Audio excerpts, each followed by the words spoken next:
Ao sair do barco, Jesus viu uma grande multidão e encheu-se de compaixão por eles. Em nome do Pai, e do Filho e do Espírito Santo. Amém. Ave Maria, cheia de graça, o Senhor é convosco.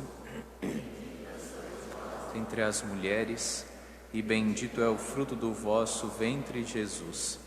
Santa Maria, Mãe de Deus, rogai por nós, pecadores, agora e na hora de nossa morte. Amém. Queridos irmãos que se fazem presentes aqui nesta igreja de São Francisco de Assis, na manhã do domingo, dia do Senhor, queridos irmãos que nos acompanham pelo Facebook da Paróquia São Francisco, querido povo de Deus, nós chegamos ao 18º domingo do tempo comum. Lembremos bem, a igreja nos concede tempos litúrgicos para a nossa santificação. É um ciclo espiral e ascendente. Vamos como que dando voltas e subindo para o céu. Esta é a finalidade dos tempos que vão se sucedendo. Estávamos há pouco na Páscoa, depois da Páscoa vivemos novamente o tempo comum e das 34 semanas chegamos à 18ª. O tempo comum é o tempo que a igreja nos dá, este tempo que a igreja se reveste de verde, da esperança. O tempo que a igreja nos dá para nós melhorarmos o nosso discipulado. Nós vivemos as grandes festas, as grandes solenidades, desde o Advento, passando pelo Natal, o batismo do Senhor, entramos na Quaresma, no solene Tríduo Pascal, na Páscoa, Trindade, Pentecostes e assim vivemos as grandes marcas da vida cristã. Agora cabe a nós neste tempo, até Cristo Rei, lá em novembro, vivermos como discípulos que se alimentaram nas águas do mistério celebrado nas grandes solenidades. E continuamos a celebrar o mistério.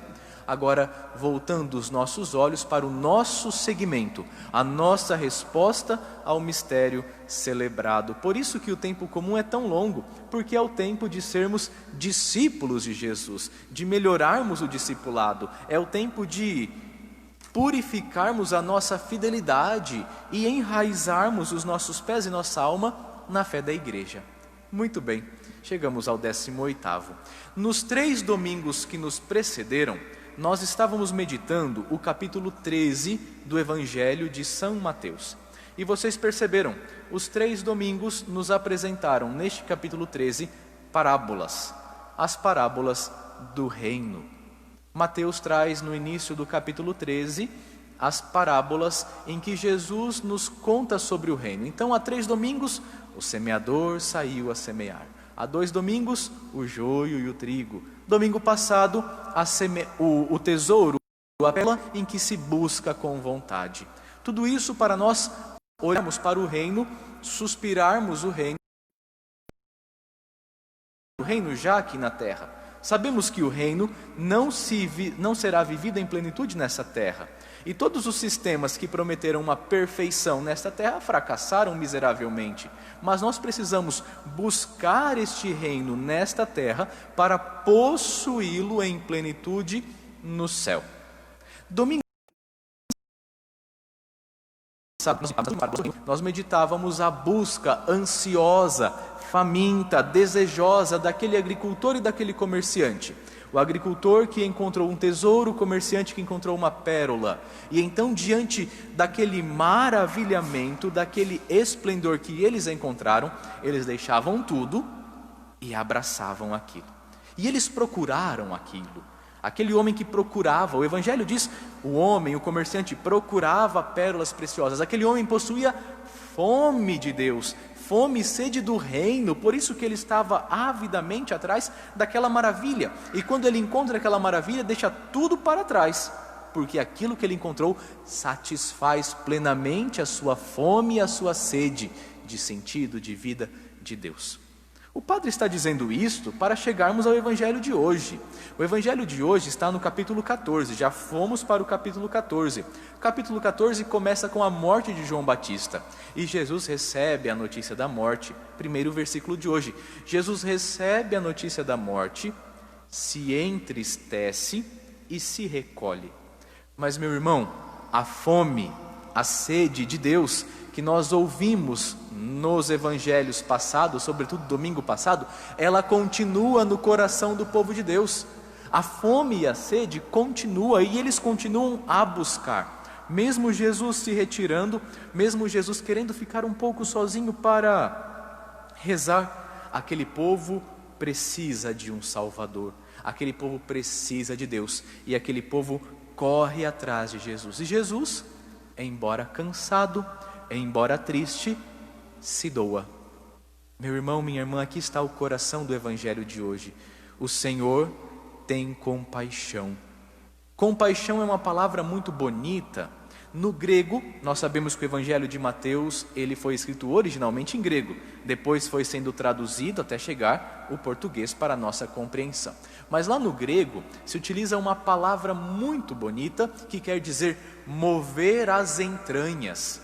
Jesus, que queria ficar um pouco sozinho, atende aquele povo, sendo generoso com aquele povo, se comove, tem compaixão. As suas entranhas se moveram.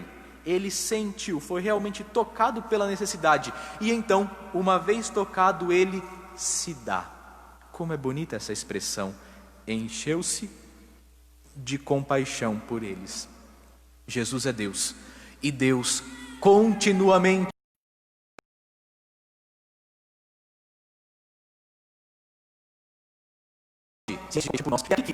aquele compadecido, um dom, o amor. Então o Evangelho de hoje é o sinal da generosidade, do amor, e é um convite para nós nos abeirarmos e experimentarmos esta generosidade e este amor. Vamos entender então melhor esta mensagem dividindo o Evangelho em 3 partes. Primeira parte, a fome. Aquele povo vai atrás de Jesus porque tem fome, tem carência, tem necessidade.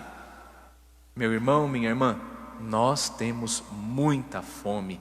Fome e sede de tantas coisas. O ser humano é um ser que não se sacia com aquilo que é do mundo.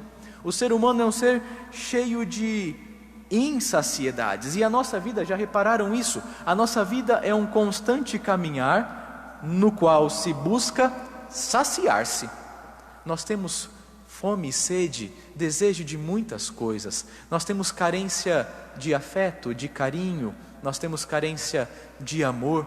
É tão bonitinho nós vermos as crianças quando abrem os seus bracinhos para o pai e a mãe e pedem simplesmente um abraço. Tem fome de afeto, tem sede. E nós vamos tendo durante a vida porque nós somos homens e mulheres, seres humanos, e dentro de nós habita esse desejo.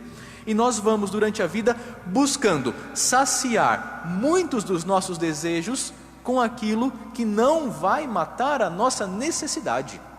Nós temos fome, mas é importante nos perguntarmos aqui, com o que nós estamos matando as fomes, as carências que habitam em nós? Esta pergunta é importante, meu irmão, minha irmã, porque às vezes a gente recorre às coisas que nunca nos preenchem. Não sei se isso já aconteceu com vocês. Comigo, pelo menos, já aconteceu.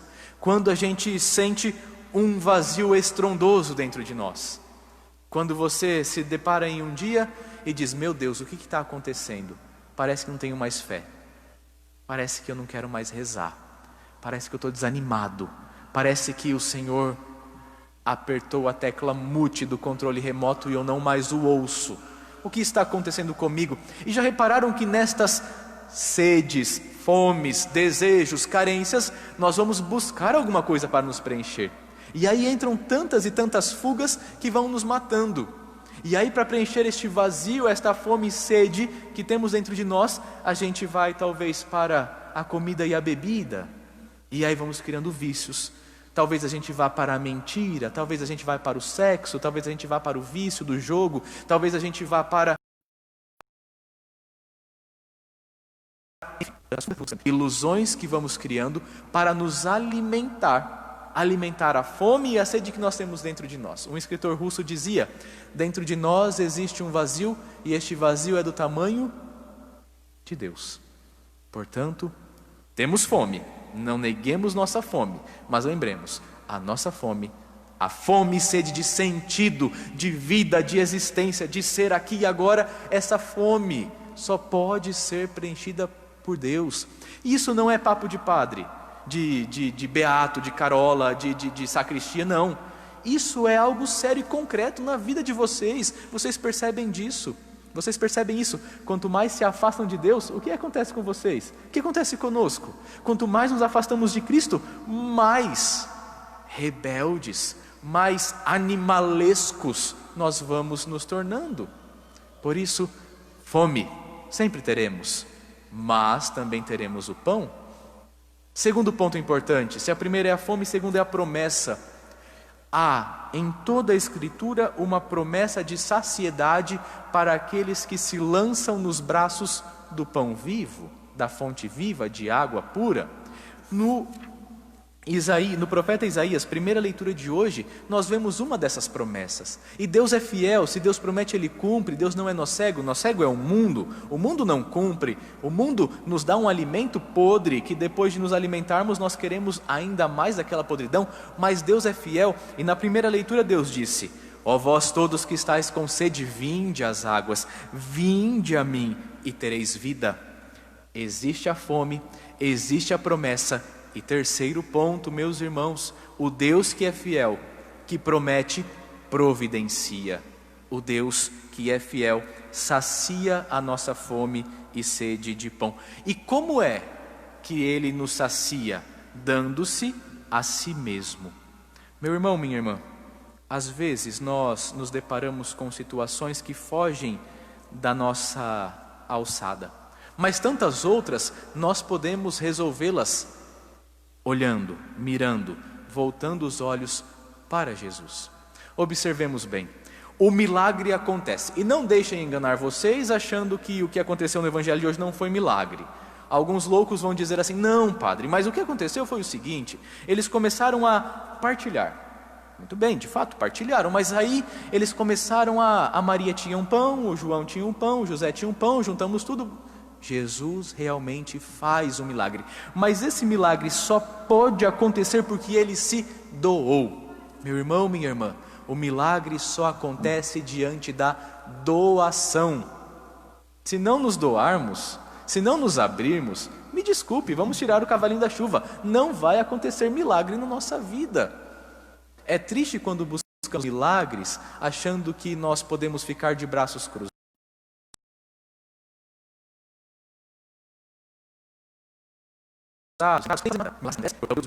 O milagre é o inexplicável, o milagre é aquilo que a razão não consegue compreender. Por isso diz: Deus existe, está aqui e aqui agiu, mas existe e age quando cooperamos.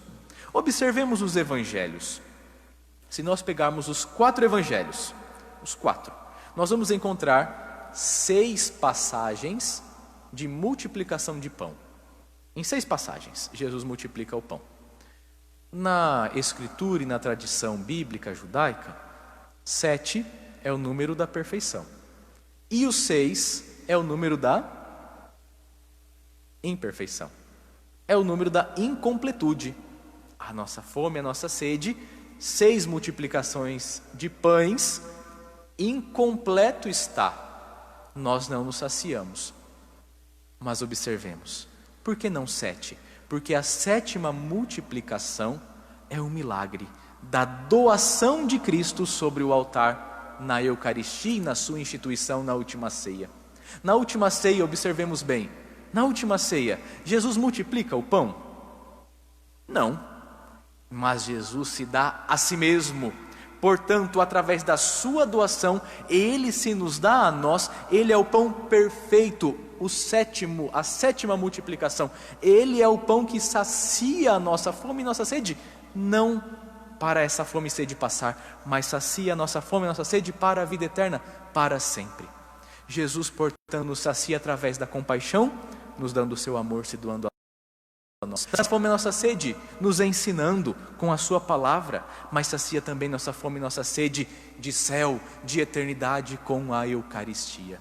Por isso hoje, meu irmão, minha irmã, a compaixão de Jesus, o mover-se às suas entranhas, é um convite para nos achegarmos a Ele.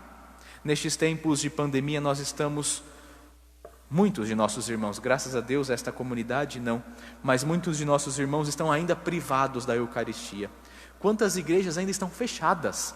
Não estou dizendo aqui sem missa, fechadas, aonde as pessoas não podem nem entrar para adorar o Senhor. Nestes tempos de provação, nestes tempos de dificuldade que este vírus chinês nos impôs, nestes tempos tristes, meu irmão, minha irmã, nós que somos privilegiados, vamos com toda a força, dedicação, coração à Eucaristia e nos doemos à Eucaristia e nós vamos ver, quanto mais nos doamos para nos alimentarmos da Eucaristia, na oração, no sacramento, mais nós vamos poder, aí sim, viver o milagre da partilha, porque nós nos partilharemos a nós e os nossos dons aos nossos irmãos. Mas isso só é possível, o milagre da partilha do pão físico,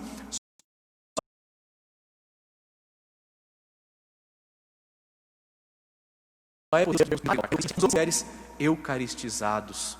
Meu irmão, minha irmã, deixemos-nos tocar por Jesus, deixemos tocar por esta fome, por esta sede, saciemo-nos nele, não nos saciemos com as coisas do mundo, afinal, aquilo que o mundo nos sacia é mentiroso, o que o mundo nos dá é mentira, e a mentira sempre cobrará de nós um pouco mais.